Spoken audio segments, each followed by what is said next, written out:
வணக்கம், welcome to Anna IAS academy. ரொம்ப நாளாக இந்த பிஎடோ டிடெட் படித்தவங்க ரொம்ப நாளாக எதிர்பார்த்துருந்த ஒரு நோட்டிஃபிகேஷன். ஏன்னா நோட்டிஃபிகேஷன் பார்க்கும்போது டெட், அதாவது டீச்சர்ஸ் எலிஜிபிலிட்டி டெஸ்ட் அப்படின்ற ஒரு ஆசிரியர் தகுதி தேர்வு அப்படின்றது 2025 நமக்கு அனௌன்ஸ்மெண்ட் ஆகிருக்கு. இது நமக்கு எதெல்லாம் நம்ம எலிஜிபிள், எதெல்லாம் நம்ம எலிஜிபிள் இல்லை அப்படின்ற ஒரு டவுட் வந்து எல்லாருக்குமே இருக்கும். அதை பற்றி தான் ஒரு முழுமையான வீடியோ வந்து நம்ம இதில் பார்க்க போகிறோம். யார் எந்தெந்த பகுதிக்கு நம்ம எலிஜிபிள், அது மட்டும் இல்லாமல் இந்த எக்ஸாமுக்கு எப்படி பாஸ் பண்ணணும், இவ்வளோ மார்க் எடுத்தால் பாஸ்ன்ற விஷயத்தையும் அவங்களே நம்ம நோட்டிஃபிகேஷன்லேயே கொடுத்துட்டாங்க. இது ஒன்றே ஒன்று மட்டும் தான், ஏன்னா டீச்சர்ஸ் எலிஜிபிள் டெஸ்ட், அதாவது ஆசிரியர் தகுதி தேர்வு தான். இந்த தகுதி தேர்வு நம்ம கிளியர் பண்ணிட்டா அடுத்த ரவுண்டு இன்னொரு எக்ஸாம் எழுதினா மட்டும்தான் நம்மளுக்கு வேலையாக இருக்கிற போது இருக்குது. இது வந்து ஒரு இதுவாக தான் இருக்கும். இந்த எக்ஸாம் நம்ம கிளியர் பண்ணுறதுனால என்ன யூஸ் அப்படின்னு பார்க்கும்போது நமக்கு பார்த்தீங்கன்னா வந்து அடுத்த லெவல், அதாவது யூஜி டிஆர்பி அப்படின்னு சொல்லிட்டு நமக்கு பார்த்தீங்கன்னா டிஆர்பியில் பார்த்தீங்கன்னா நமக்கு எக்ஸாம் நடக்கும்.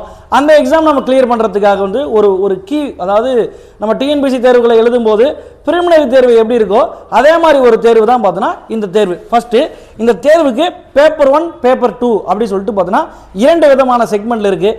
பேப்பர் 1 என்ன சொல்லுதுன்னா, பேப்பர் 1 1ஆம் வகுப்பு முதல் 5ஆம் வகுப்பு வரைக்கும் இருக்கிற மாணவர்களுக்கான ஆசிரியர்கள் தான் சொல்லுவாங்க. இதை வந்து எஸ்ஜிடி அப்படி சொல்லுவாங்க, சீனியர் கிரேட் டீச்சர்ஸ் அப்படி சொல்லுவாங்க. இதுக்கு நம்ம என்ன படிச்சிருக்கணும் அப்படின்னு சொல்லிட்டு பார்க்கும்போது இவங்க 10வது 12வது அதுக்கப்புறம் டிடெட் அதை முடிச்சிருந்தாங்கன்னா இவங்க என்ன பண்ணலாம், இந்த பேப்பருக்கு எலிஜிபிள். இவங்க பேப்பர் 1 வந்து அப்ளை பண்ணலாம். சரி, ரைட் சார், நான் பேப்பர் அப்ளை பண்ணுறேன், இதுக்கு எக்ஸாமுக்கான சிலபஸ் வந்து என்ன இருக்குது அப்படின்னு பார்க்கும்போது தமிழ் இங்கிலீஷ் பார்த்தீங்கன்னா வந்து பேப்பர் 1க்கும் சரி பேப்பர் 2க்கும் சரி ஒரே செக்மெண்ட்டாக தான் இருக்கும். அதுக்கப்புறம் மேக்ஸ் வந்து ஒரு 30 கொஸ்டின் இருக்குது. அதாவது ரீசனிங் நம்ம டிஎன்பிசியில் வரக்கூடிய ரீசனிங் கிடையாது. 6 வயதிலிருந்து 11 வயதுக்கு உட்பட்ட குழந்தைகளை நீங்கள் எப்படி அணுகுவீங்க அப்படின்றத நீங்கள் அந்த டெட் படிக்கும்போது ஒரு பேப்பரில் படிச்சிருப்பீங்க. அந்த பேப்பரில் வந்த ரீசனிங் தான் நம்ம பார்க்க போகிறோம். அது மட்டும் இல்லாமல் இவிஎஸ் மொத்தம் பார்த்தீங்கன்னா வந்து உங்களுக்கு 150 கேள்விகளுக்கு தேர்வு நடக்க போகுது. இந்த தேர்வு எப்படி நடக்க போகுது அப்படின்னு சொல்லிட்டு நம்ம பேப்பர் 2 பார்க்குறது அடுத்து நான் உங்களுக்கு சொல்கிறேன். இப்போ பேப்பர் 2 பொறுத்த வரைக்கும் எப்படின்னா, இது 6th-லேருந்து 10th வரைக்கும், அதாவது யூஜிடி அண்டர் கிராஜுவேட் டீச்சர்ஸ் அப்படி சொல்லிட்டு சொல்லுவாங்க. இவங்களை பொறுத்த வரைக்கும் 10th 12th யூஜி முடிச்சுட்டு அடுத்தது பிஎட் முடித்த பார்ட்டி எல்லாருமே வந்து இந்த பேப்பர் 2க்கு எலிஜிபிளாக இருப்பாங்க. இவங்களுக்கு எக்ஸாம் பேட்டர்ன் எப்படி இருக்குது, சரி இவங்களுக்கு நமக்கும் பார்த்தோன்னா என்ன எக்ஸாம் பேட்டர்ன் இருக்குன்னா தமிழ் இங்கிலீஷும் சேம் தான். ஆனால் நமக்கு சைக்காலஜி அப்படி சொல்லிட்டு ஒரு பார்ட் இருக்குது பார்த்தீங்களா, அந்த சைக்காலஜியில் இவங்க சைக்காலஜி 6 முதல் 11 வயதுக்குட்பட்ட குழந்தைகளை எப்படி அணுகணுன்ற மாதிரி இருக்கும். இதில் பொறுத்த வரைக்கும் 11லேருந்து 14 வயதுக்குட்பட்ட குழந்தைகளை எப்படி அணுகணுன்ற விஷயம் வந்து இங்கே கொடுத்துருப்பாங்க. அதை தவிர்த்து நம்ம வந்து யூஜி படிக்கும்போது நம்ம வந்து ஒரு ஆர்ட்ஸ் டிகிரி படிச்சிருக்கோம் அப்படின்னா நம்மளுக்கு சோஷியல் ஃபுல்லாமே நமக்கு வந்து 60 கொஸ்டினுங்களும் பார்த்தோன்னா வந்து சோஷியல் தான் இருக்க போகுது.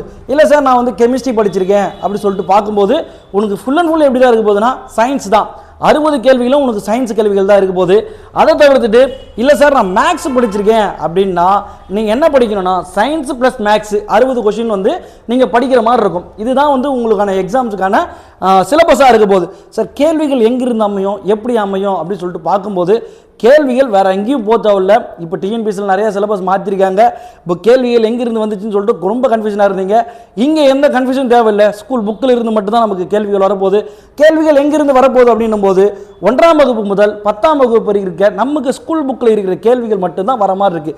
சரிங்க சார், இந்த எக்ஸாம் நான் வந்து படித்து நம்ம வந்து எக்ஸாம் கிளியர் பண்ணோன்னா எவ்வளோ மார்க் எடுத்தால் நான் கிளியர் பண்ணோம் அப்படின்னும் போது ஜென்ரல் கேட்டகரியாக இருக்கிறவங்க 90 கேள்விகள் போட்டால் ஜென்ரலில் பாஸு.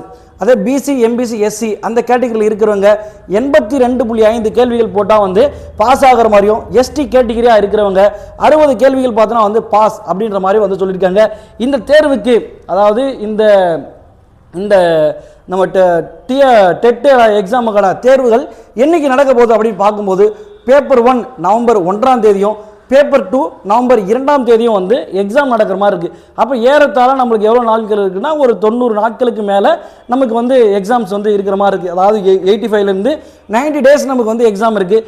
இந்த எக்ஸாமை நம்ம படித்தா ஈஸியாக கிளியர் பண்ணலாமா அப்படின்னா இது நமக்கு பாடத்தரம் பொறுத்த வரைக்கும் முழுக்க 6th-லேருந்து 10th வரைக்கும் என்ன போது நம்ம ரொம்ப ஈஸியாக இருக்கும்.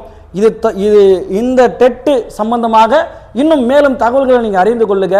ஆரணி அண்ணா ஐஏஎஸ் அகாடமியை நீங்கள் அனுப்பிக்கிங்க. இந்த அகாடமியோட நம்பர் 93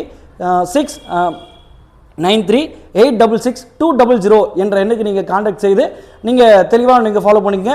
உங்களுக்கு நம்பர் வந்து டிஸ்கிரிப்ஷனில் தருவாங்க, நீங்கள் அதை ஃபாலோ பண்ணிக்கங்க. தேங்க்யூ.